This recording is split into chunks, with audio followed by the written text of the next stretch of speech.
O Imperador Nero. Ele toca harpa enquanto Roma arde. Tortura os cristãos. Ele os veste com peles de animais e faz cães selvagens dilacerarem membro a membro cada um deles. Aí ele os transforma em tochas humanas. Ele mata suas esposas e desperdiça dinheiro como um sheik do petróleo. Ele arruinou o império, saqueou todos os templos e matou a maioria da elite dominante. Usando relatos históricos da época de Roma, é possível descobrir a verdade por trás dessas histórias. Os investigadores colocarão a vida de Nero sob o microscópio com uma série de testes científicos, revelando seus métodos sádicos de tortura e como ele criou uma das maiores fraudes financeiras da história. O papel que desempenhou no assassinato de sua esposa, de sua segunda esposa e de sua mãe. E um psiquiatra forense líder analisará as características deste bad boy. Tudo para revelar onde ele se encaixa frente a outros ícones do mau comportamento. Ícones do mau comportamento, Nero.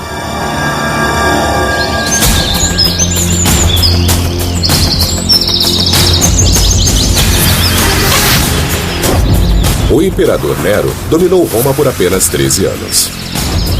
Nesse tempo, ele esculpe para si o título de um dos tiranos mais notórios da história. Na metade do seu reinado, a simples visão dele fazia os romanos estremecerem de pavor. Nero com certeza serve para uma boa avaliação psicológica. Sua vida é vista como um filme dos dias de hoje, já que ele tenta realizar seus próprios desejos com o papel que pediram para ele atuar, ou seja, o imperador de Roma. Para entender Nero melhor, o psiquiatra David Malloy examinará seu comportamento e o classificará em um único gráfico da psique dos ícones do mau comportamento para revelar como ele se compara a outros tiranos da história. Assassino psicopata. Analisando sua ficha, Nero se sai como o pior deles. Ele chega ao poder com a morte de seu tio, o imperador. Ele batiza o vinho de seu meio-irmão rival com uma dose fatal de veneno. Ele se tornou um assassino para conseguir o que queria. Ele tenta matar sua mãe esmagada. E quando isso falha, manda seus capangas acabarem com ela. Ele culpa os cristãos pelo incêndio de Roma e os queima vivos em retaliação. A carnificina desses cristãos culpados pelo incêndio de Roma é horrível, é repugnante. Ele usa chicotes e ferros de marcar ensinadores que o desagradam. E ele chuta sua esposa grávida até a morte. As histórias chocantes vêm dos historiadores romanos Tácito e Suetônio, que escreveram décadas após a morte de Nero. Eles são os colunistas de fofoca da época, demonizando Nero para fazer seus próprios governantes parecerem bons. Então, até que ponto devemos confiar neles? Para sabermos, a busca por evidências começa na infância de Nero. Ele nasceu em 37 d.C. em uma família romana muito problemática. Seu pai morre quando Nero tem só 3 anos e, por um tempo, seu modelo masculino é seu tio Calígula, que não era o tipo de cara para se brincar por aí. Nero não encontra conforto no seio de sua mãe Agripina, a irmã mais nova de Calígula. Ela não é apegada aos valores familiares. Agripina é muito transtornada. Ela foi violentada e expulsa por seu irmão Calígula. Ela cresceu acreditando que assassinato e incesto são normais, e ela estava bem preparada para usá-los para conseguir o que queria. Agripina queria chegar ao centro do poder em Roma. E ela planejou utilizar o jovem Nero para isso. Essa é a estrada para Roma, mas também é a rota de Agripina ao poder. Porque as mulheres da Roma antiga não eram legalmente autorizadas a exercer o poder, era a tarefa de homens. Mas Nero podia. E com Nero em Roma, Agripina podia ter o controle. Primeiro passo, aproximar-se do poder. A bela e astuta Agripina seduz e se casa com o imperador Cláudio, mesmo ele sendo o tio dela. O casamento incestuoso de Agripina com Cláudio insulta o povo de Roma, como hoje nos insulta. Mas ela era uma pessoa disposta a cruzar qualquer linha para obter o máximo de poder. Agripina pressiona Cláudio a adotar Nero e torná-lo herdeiro do trono à frente de seu próprio filho, Britânico. Nero está agora na fila para imperador. Nero subitamente enfrenta uma enorme mudança em sua vida. Ele está na fila de se tornar imperador de Roma, algo para o qual nunca foi treinado, ao qual ele não está preparado e psicologicamente não está tão claro o que ele quer. Ele é tirado neste papel como um fantoche de Agripina, sua mãe. Segundo as fontes, Agripina é impaciente por poder. Tácito e Seutônio dizem que Agripina queria um marido morto. Ela é poderosa e sabe quem usar, uma envenenadora condenada, Locusta. É virtualmente impossível pôr veneno na comida do imperador. Mas Agripina encontra um modo. Segundo as fontes, Cláudio encontra seu fim em um banquete de bebedeira quando ele come um prato de cogumelos envenenados.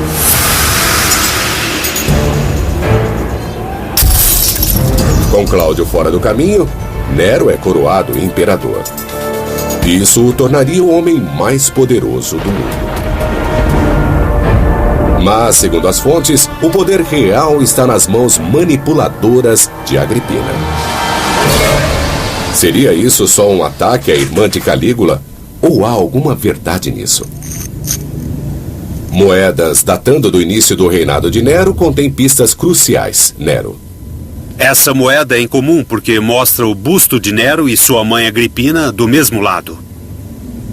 É muito incomum ver mãe e filho juntos. E é um indício do poder de Agripina e diz claramente que havia algo muito especial na relação entre mãe e filho. Quão especial? Eles são, de fato, governantes parceiros. Mas logo, há uma briga entre mãe e filho e é sobre, o que mais? Uma mulher.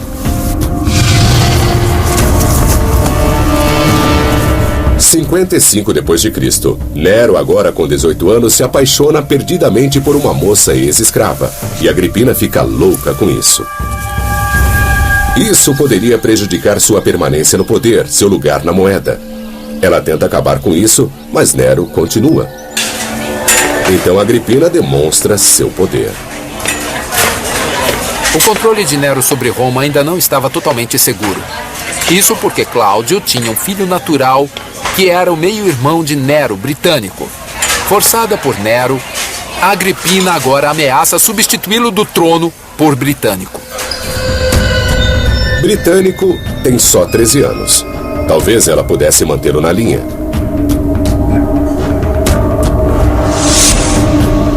Mas antes que ela possa desertar Nero e transferir a sua lealdade, o jovem britânico vira um copo de vinho.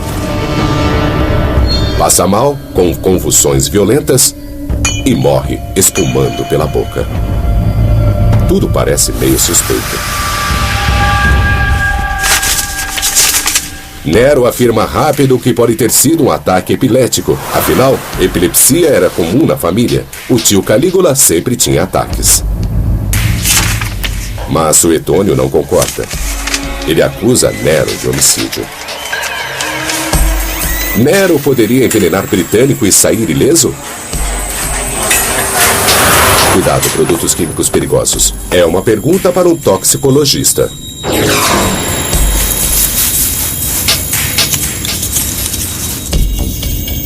Com certeza havia vários venenos disponíveis para envenenadores e para Nero na época.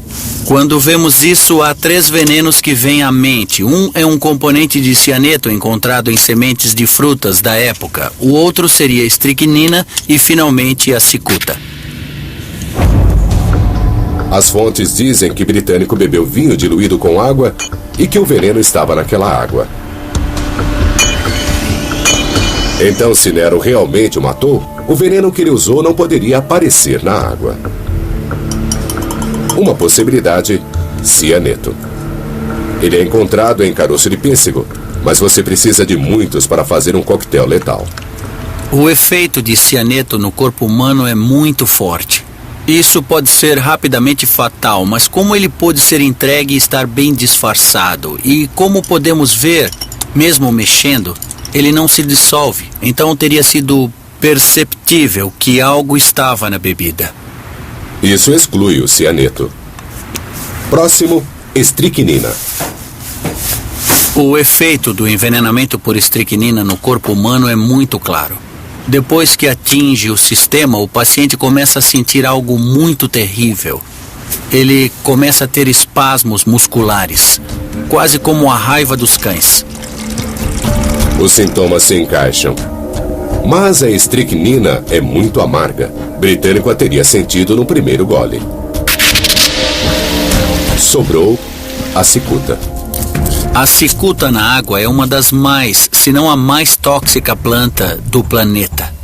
Como você pode ver, é clara, é difícil de detectar e o efeito da cicuta na água é rápido.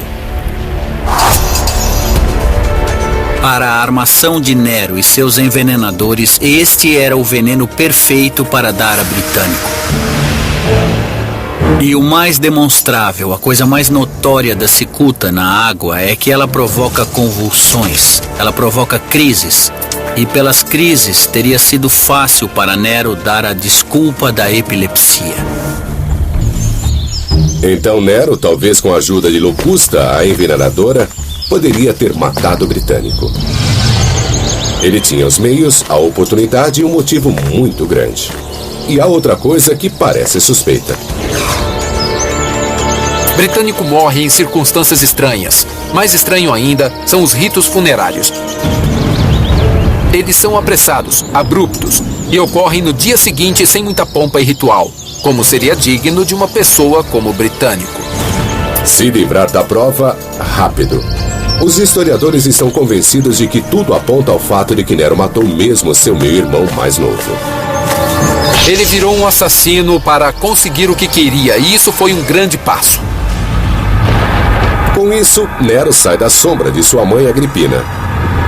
Ela lhe ensinou bem a lição, e nada vai pará-lo agora.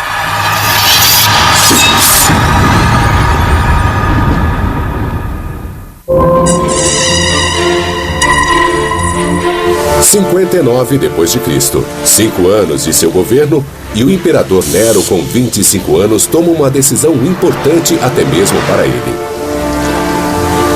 Ele vai matar sua mãe. A injuriada Agripina é a única pessoa entre ele e o poder absoluto.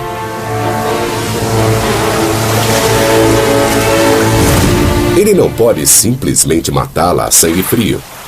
Isso seria demais, mesmo para o imperador romano. O historiador Darius Aria veio visitar o local do crime. Ele tinha que ficar acima de qualquer suspeita. As fontes dizem que ele fez parecer um acidente. De acordo com o historiador Suetônio, Nero planeja matar sua mãe com uma armadilha, fazendo parecer um acidente. Deveria acontecer aqui, na Baía de Nápoles. Nero convida sua mãe de Roma para a festa de Minerva, é a desculpa perfeita. E ele a recebe com muita festa quando ela chega na Baía. E a coloca num barco, uma navegação feita só para que ela visse as festas. Este barco é especial porque é modificado. Parece uma história tirada de um filme de James Bond. A história diz que o barco está equipado com um dossel pesado que deve cair sobre Agripina, matando-a esmagada. Mas soltar o dossel na hora certa exigiria um mecanismo de liberação. E uma equipe de rebeldes com medo de Nero que ficassem de boca calada. Mesmo com ajuda especializada, Nero conseguiria fazer isso? O engenheiro Paul Swayze e o historiador Robert Mason querem descobrir se a tecnologia romana da época poderia de fato ter produzido uma engenhoca assim. Essa seria uma boa comparação a uma barcaça real do período de Nero. Toda a sociedade romana se baseava na hierarquia. E o lugar mais importante na hierarquia era o sofá. Certo. Onde você se reclina assim. E sobre sua cabeça haveria esse belo do céu. Então só o que ele precisa é cair na cabeça dela. E acabou tudo. E esta aqui é a cena do crime. Usando o mastro como um apoio, um dossel controlado por pesos poderia ser levantado bem acima da cabeça de Agripina. O único problema seria como soltar o peso. Os romanos trabalham bem com metal. Eram famosos por criarem sistemas de liberação como esse. Aqui está o meu peso pendurado no gancho. Aqui está o meu ponto de contato, conectado a um laço passando pelo nariz. Esse arco levemente negativo segura o nosso laço em posição e é controlado do alto.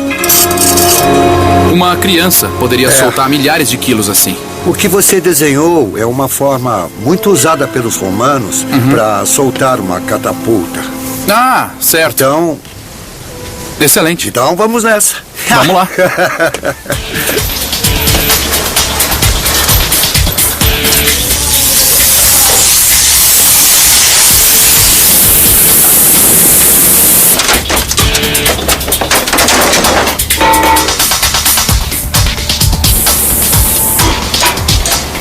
Esse é o sistema de controle. Agora, o dossel.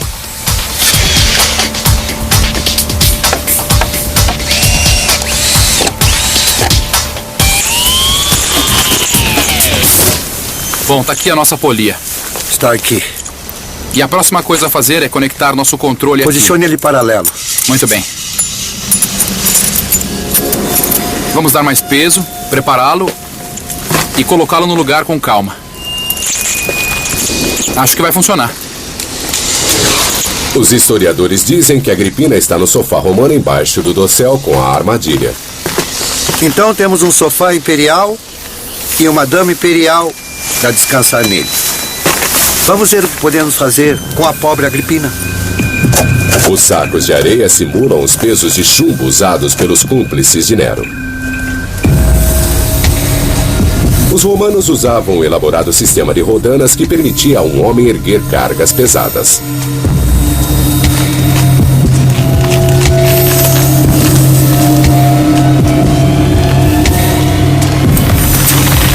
É hora do show.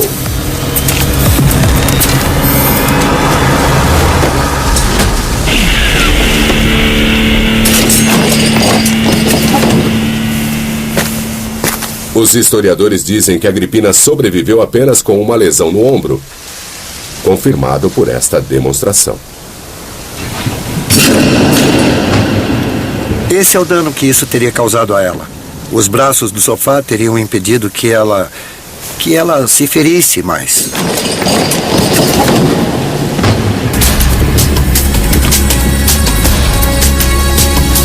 De acordo com o historiador Tácito, Agripina ferida nada até a praia e foge para a segurança de sua casa. Tácito diz que ela junta as peças e percebe que é Nero que está por trás da tentativa de homicídio. Mas ela decide tentar reverter a situação enviando uma mensagem a Nero, dizendo que achava que a queda do dossel não tinha sido nada além de um acidente. Nero não estava esperando por essa resposta. Quando o mensageiro de Agripina chega e diz que houve um acidente, Nero tem de reagir rapidamente. Segundo as fontes, Nero tinha um pensamento rápido. Ele pega uma espada, joga aos pés do mensageiro que foi enviado por Agripina e diz que Agripina enviou o mensageiro para matá-lo. Nero tinha a desculpa que estava procurando: uma tentativa de homicídio de sua mãe. Qualquer coisa que ele fizesse agora seria considerado um ato de autodefesa. É uma jogada brilhante. Ele sai do papel de vilão para o de vítima. Nero envia sua guarda pretoriana até a casa de Agripina para terminar o serviço. Agripina coloca a mão sobre o estômago e diz aos guardas que a atinjam no ventre que deu vida a seu assassino. E eles fazem isso. E ela morre. Naquela noite, ele é atormentado por pesadelos. Quando acorda, Nero anuncia: hoje é o primeiro dia do meu estado. ele finalmente ganha o poder. Ele aprendeu com a melhor, sua mãe. Os romanos começam a desconfiar de tudo e de todos. Se Nero teve coragem de matar sua mãe, qualquer um poderia ser o próximo. Senadores nervosos enviam mensagens extravagantes de agradecimento e parabéns. Com Agripina fora do caminho, Nero se volta para o outro aborrecimento de sua vida, sua esposa Octávia. Ela é muito popular, mas Nero não se importa. Ele só tem olhos para sua amante Popeia, a menina ex-escrava agora grávida. Ele se divorcia de Octávia e a expulsa de Roma. Ele se casa com sua amante Popeia. É um modo de romper seu laço final com sua mãe Agripina. A reação do público é de indignação. Eles vão para as ruas, se revoltam. O povo quer seu conto de fadas. Nero cometeu um erro fatal de relações públicas. É como se Charles se divorciasse de Diana por Camila. Nero decide que Octávia precisa ser mais que divorciada, precisa morrer. Ele manda seus guardas para explicar-lhe como é que vai ser. Ela pode tirar sua própria vida, ou eles vão fazer isso por ela. Os guardas retornam a Roma com a cabeça decepada de Octávia. Com isso, Nero passa a não se preocupar com o que o público pensa. Nero agora estava pronto para ser o homem que sempre quis ser. E de acordo com Suetônio, esse homem era um poeta, um ator e um músico.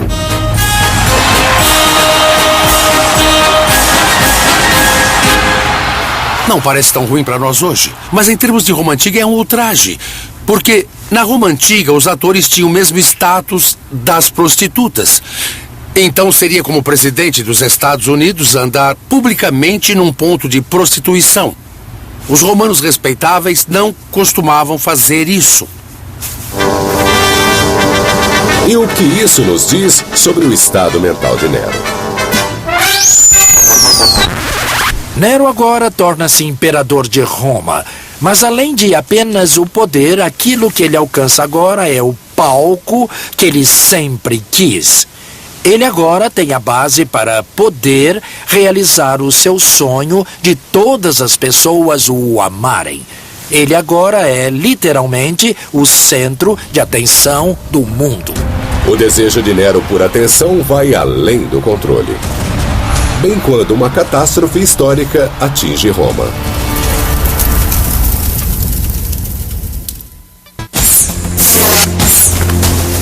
Aos 10 anos de seu governo, o Nero de 27 anos resolveu entrar para a história. Qualquer um que o desagradasse não durava muito tempo. Ninguém ousava tramar contra ele. Quando os romanos não temiam por suas vidas, eles se contorciam de constrangimento com as palhaçadas de quinta categoria de Nero no palco. A análise psicológica sugere que Nero não pode ajudar a si mesmo. Nero agora se torna viciado em público. Ele está totalmente viciado em bajulação. Toda aquela adulação não bastava. Isso é parte da patologia de sua personalidade.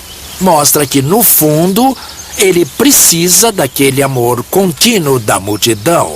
Ele se tornou uma estrela de rock, de plantão 24 horas por dia.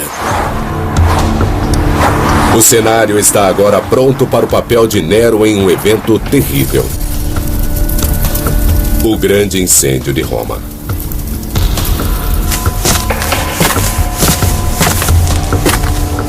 Roma Antiga é feita de madeira. E as ruas eram muito estreitas, muito mais do que essas. O fogo pode ir de um prédio a outro com facilidade. A história diz que as fogueiras se espalhavam muito rapidamente. O incêndio de Nero é o mais destrutivo que já atingiu Roma. Metade de Roma foi totalmente queimada até o chão. Nero toca violino enquanto Roma arde. É um mito que o persegue pela história. Mas não era um violino. Era uma lira, um antigo instrumento de cordas. E Nero não estava em um concerto. As fontes até nos dizem que música ele tocou. Era um lamento pela queda de Troia. E, na verdade, isso nos diz muita coisa. Nos diz que ele deve ter tocado enquanto Roma ardia, mas não pelas razões que nós supomos. Vamos refletir. Ele é um artista, então, quando confrontado com esta cidade grande e gloriosa, queimando até o chão, ele deve ter se inspirado a pegar a sua lira e cantar um lamento para aquela outra grande cidade condenada de Troia. Isso é visto como o início da queda de Nero para a loucura. Mas ele não fez isso porque estava louco. Ele não se vangloria da morte de Roma. Ele está sofrendo até o fundo de sua alma.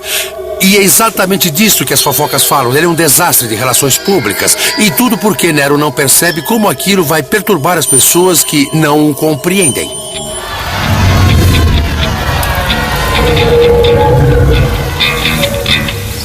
Uma possibilidade é pensar em Nero como um psicótico a essa altura, mas as evidências não dão apoio a isso. No máximo, ele aceitou essa realidade como seu momento de brilhar. O mundo está em chamas ao seu redor, mas ele continua a atuar. Este é o momento que ele estava esperando. O fogo queimou por 6 dias. As pessoas dizem que o incêndio foi criminoso. Os romanos exigem justiça. Nero rapidamente encontra alguém para culpar. Um bando de fanáticos religiosos que se tornaram incômodo por toda a cidade. Os cristãos. Os cristãos eram um presente para Nero porque era um culto à margem da sociedade. Havia até rumores que eles comiam a carne e o sangue de humanos, o sacramento do pão e vinho mal interpretado.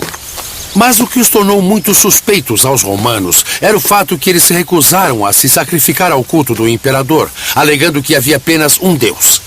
Em termos modernos, seria como recusar jurar fidelidade à bandeira americana, alegando que é a imagem de Satanás. Isso os tornou perfeitos bodes expiatórios. Havia até mesmo panfletos cristãos circulando na época dizendo que Roma ia queimar no fogo do inferno por adorar falsos deuses. Claro que para os romanos isso era uma incitação a incêndio criminoso. Nero ordenou que os cristãos fossem presos e submetidos a uma forma de punição selvagem. Ele prefere usar a flagelação com chicote, mas muito pior. Isso porque o chicote possuía bolas de metal pontudas.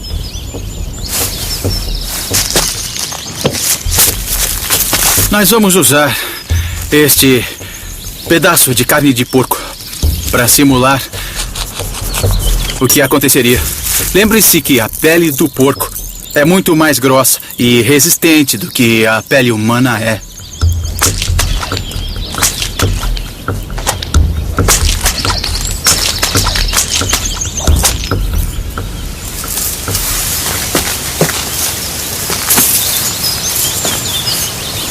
Olhe bem a profundidade dessas lesões que penetraram bem fundo até o tecido muscular abaixo da camada de gordura, atravessando a pele. O indivíduo sofre uma agonia enorme neste tipo de flagelação. Isso teria destruído totalmente suas costas, deixando elas abertas. E você não se surpreenderia ao ver escápulas fraturadas e costelas quebradas. Um sangramento muito grave. A pessoa poderia sobreviver por várias horas com esse tipo de tortura antes dela sucumbir. Seria necessário um uso habilidoso se você não quisesse que a pessoa morresse. É uma punição comum para crimes graves. Mas Nero a usou em larga escala, batendo nos cristãos sem dó. Isso revela um crescente apetite por crueldade. Um apetite que levará a horríveis espetáculos públicos na arena.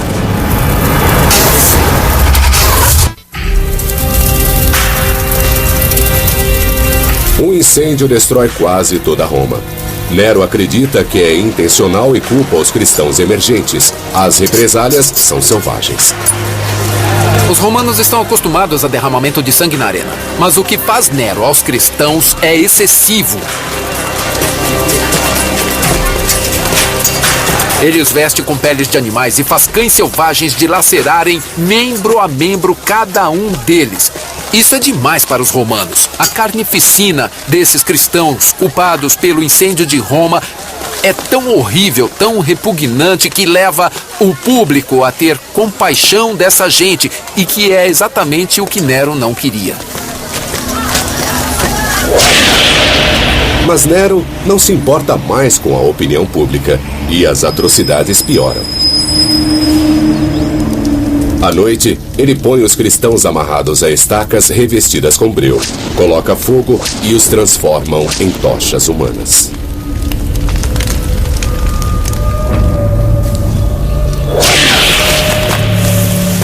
Com Roma em ruínas, Nero inicia a reconstrução. Mas suas prioridades não combinam com as dos romanos desabrigados. Ele se dá um palácio ainda maior, mais magnífico, que se estende do Monte Palatino ao longe por todo o Vale do Coliseu, até o Monte Esquilino. Isso é iluminado pela sua Domus Áurea, muito famosa pelo tom dourado que tinha, nos telhados, nas paredes, em toda parte. Esse não é o jeito de conquistar os romanos. Ele modernizou sua cidade, mas agora ele pegou um grande pedaço para si. Seu senso de direito é semelhante ao pior dos excessos de Wall Street. Nero ama a si mesmo. Ele adora que as pessoas o amem. Mas ele não é psicótico. Ele não é louco.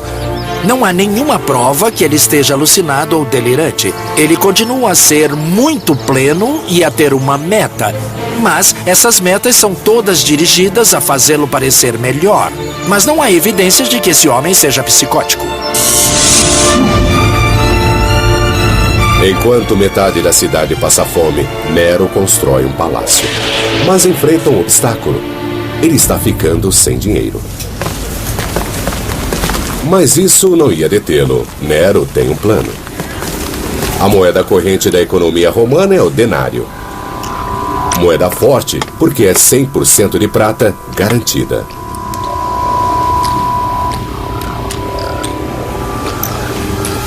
Na antiguidade, era muito importante para a pessoa comum, o homem de rua, ter fé no conteúdo de prata da moeda com a qual foi pago. Fosse ele um soldado romano, fosse um senador ou fosse ele só um operário agrícola. Os historiadores dizem que Nero arruma um jeito de multiplicar os denários. Ele força os cunhadores de moeda a diluir o teor de prata. Mas isso não se confirma pela análise química prévia de um denário do reinado de Nero, identificado pelo rosto dele na moeda.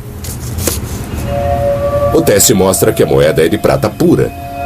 Então parece que a história toda foi um exagero.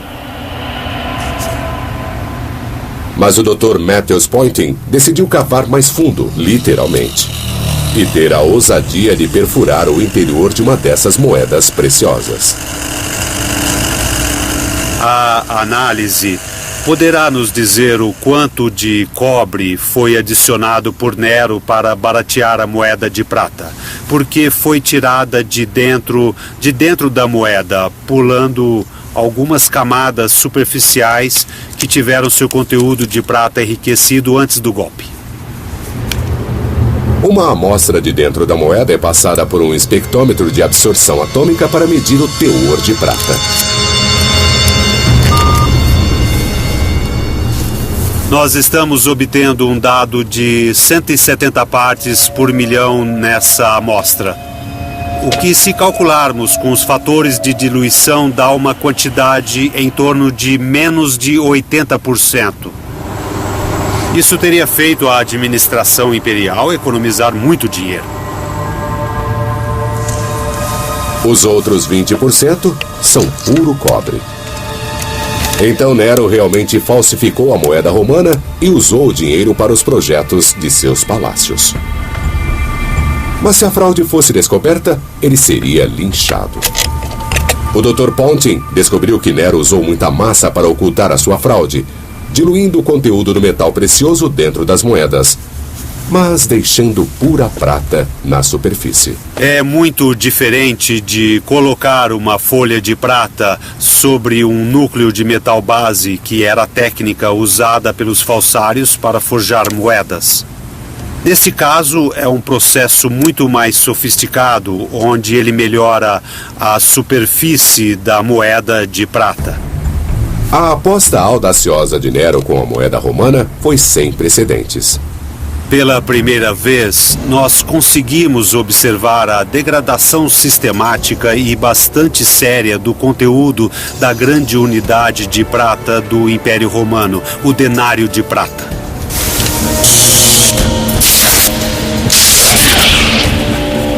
Nero agora está completamente fora de controle. Um grupo de senadores se reúne para tramar uma tentativa de assassinato. Esta é a Cúria. Este é o ponto de encontro dos senadores. E eles têm uma conspiração. Eles estão discutindo a remoção do imperador. Eles querem o fim dele, querem matá-lo. Mas Nero está a fim de lutar. Nero está pronto para contra-atacar. Foi preparado por sua mãe para se defender. E faz isso de forma tão brutal, tão rápida, que ele sai vitorioso. Eles enfrentam a ira de Nero.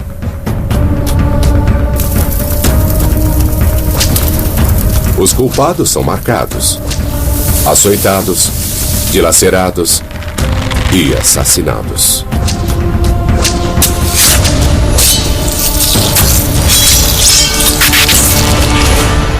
Ninguém está a salvo perto de Nero, nem mesmo sua nova esposa. Estamos numa parte do Palácio de Nero no Monte Palatino. Uma noite, Nero chega em casa e tem uma briga com sua esposa.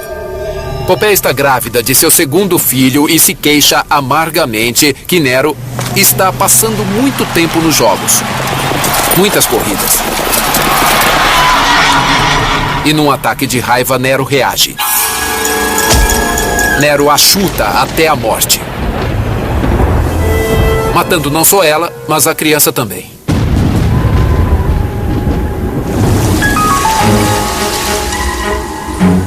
Nero desiste de qualquer pretensão de liderar o império e vai para a Grécia explorar seu lado criativo.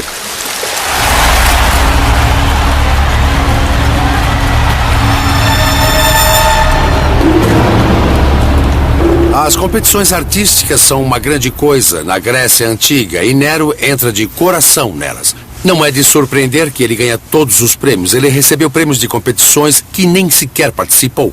E Suetônio diz que ele ganhou 1.808 prêmios. Seriam 5 prêmios por dia durante um ano inteiro. Parece meio inacreditável para mim. Nero retorna para um acerto de contas cruel. A rebelião está no ar. O Senado romano passa uma resolução declarando que ele é um inimigo do Estado. Sua sorte finalmente acaba.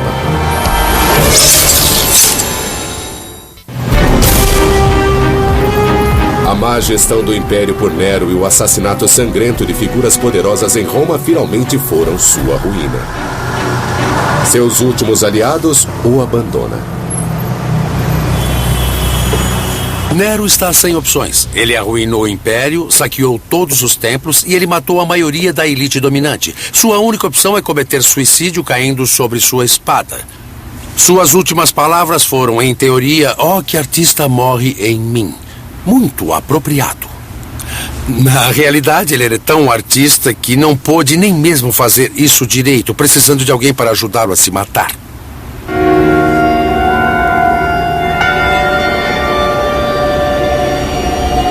Um escravo liberto ajuda Nero com o golpe final. A cortina cai pela última vez. Nero tem 30 anos.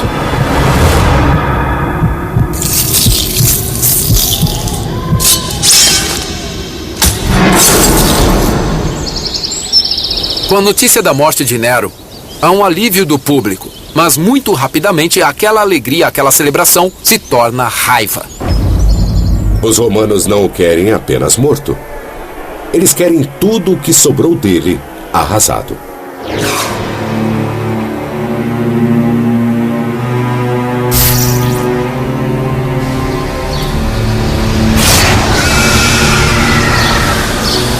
Pela primeira vez, eles promulgam uma nova lei para de fato apagá-lo da história, chamada Damnatio Memoriae. Com a notícia da morte de Nero, o Senado tomou medidas imediatas. O Damnatio Memoriae. Eles queriam condenar sua existência, queriam condenar o fato dele ter sido um governante de Roma. Eles rasparam seu nome, eles derrubaram sua estátua. Ele deixará de existir.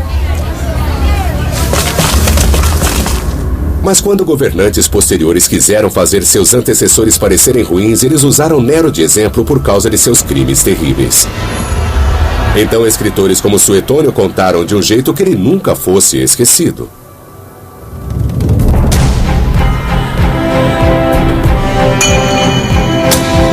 Ele envenena seu meio-irmão e manda matar sua mãe.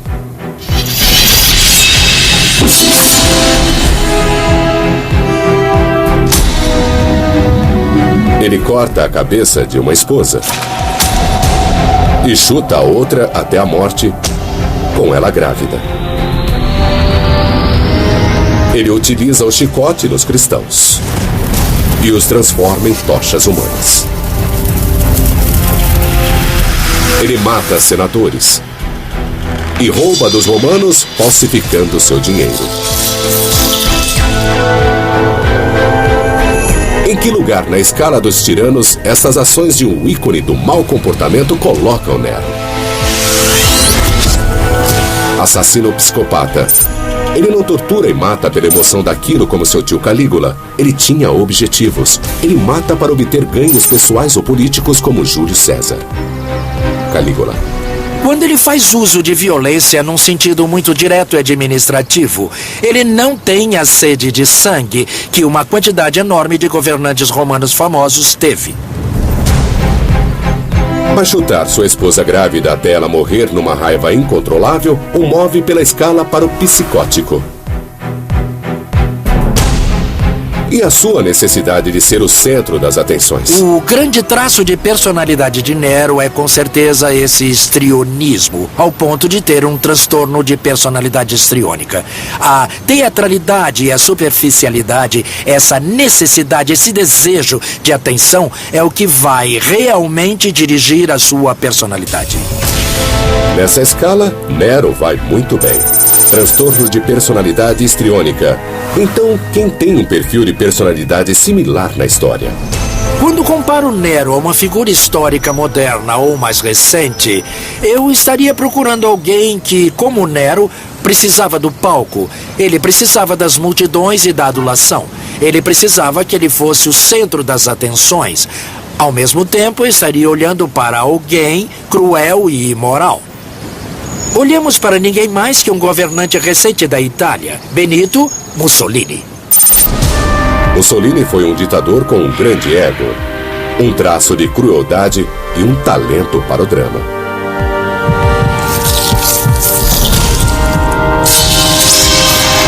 Os romanos celebraram o suicídio de Nero, mas não por muito tempo.